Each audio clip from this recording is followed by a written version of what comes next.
Our community benefits from our work because everyone needs a voice. We are all one bad decision away from needing a public defender.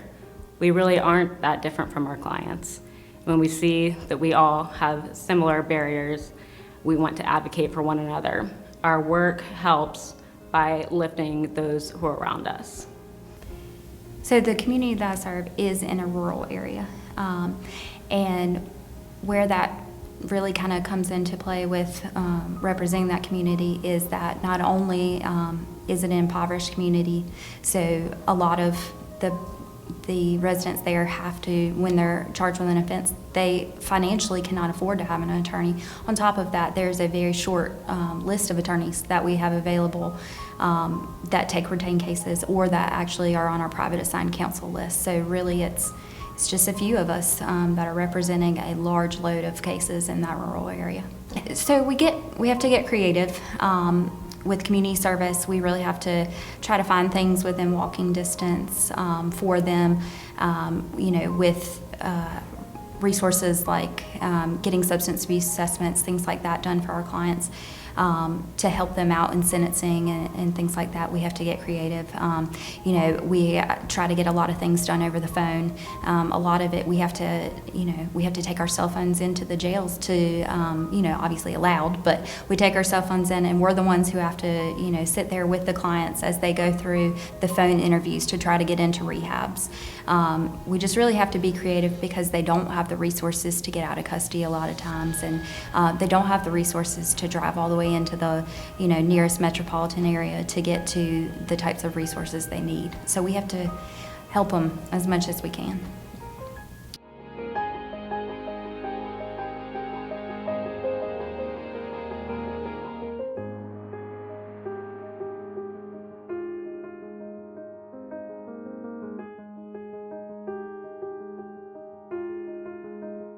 I do have a client who, to be frank, we referred her to adult drug treatment court because her other option was prison. It was a probation violation, and she just continuously tested positive. So we were talking about it, and she was very forthright with me that she wasn't ready yet, but she also did not want to go to prison today. And I said, well, these are your choices. So we had her screened, and she was enrolled in the program, and I thought that there was no way that she would be successful. I had not previously had success with someone who did not tell me, okay, I'm ready, I'm tired, I'm sick, I need help. And she was not there. But she won't go to prison. I had a path for not prison, so we chose that path. And I was very proud to be invited to her graduation and so pleased to see her. As best I know, I don't think she really even had terribly many sanctions before she graduated on time. And I see her frequently still, because Durham's a small community, and she's clean and sober and really healthy, and I'm really, really happy for her. She's amazing.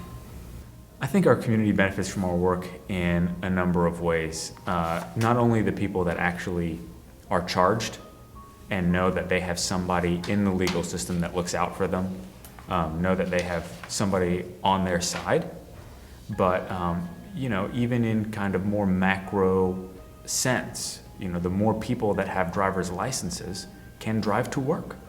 The more people that are not banned from using the transit center are able to use that to get around the city.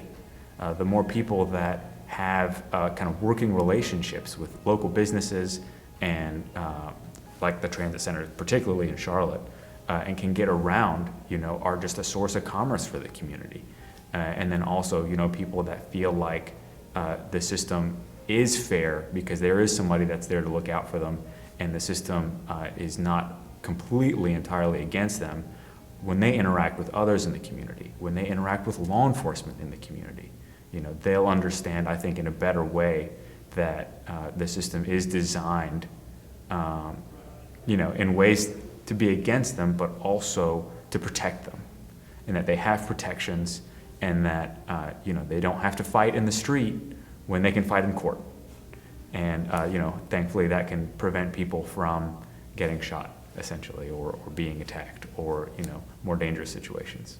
The community benefits from work because I think at the end of the day, everyone wants to feel like and know that this system is fair, and that, you know, victims of crime have been treated fairly and defendants of crime have been treated fairly.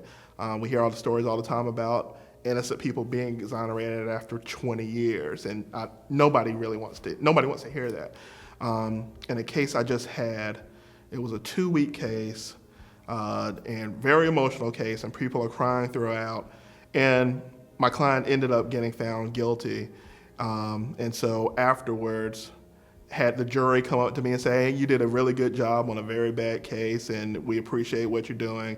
And the I guess the weirdest thing about it, or the startling thing about it, the victim in the case, who I had been, I don't want to say antagonizing, but questioning, you know, for the entire trial, and, you know, trying to tell the jury why you shouldn't believe her, came up to me afterwards and gave me a big hug and said, you know, I know you have a job to do, and I appreciate you being professional about it. And then the other witnesses came up as well and said, it's nothing personal, shook my hand. And I think, you know, obviously my client would have liked a better result, and I would have liked a better result for my client. But it really stuck with me that we had gone through this whole antagonistic system where you had the state and our side and the defense side, and at the end of the day, everyone just wanted to make sure everything was fair and everybody had done a good job and everybody had protected their rights. And to have that, her come up to me afterwards is something I'll think about for the rest of my life.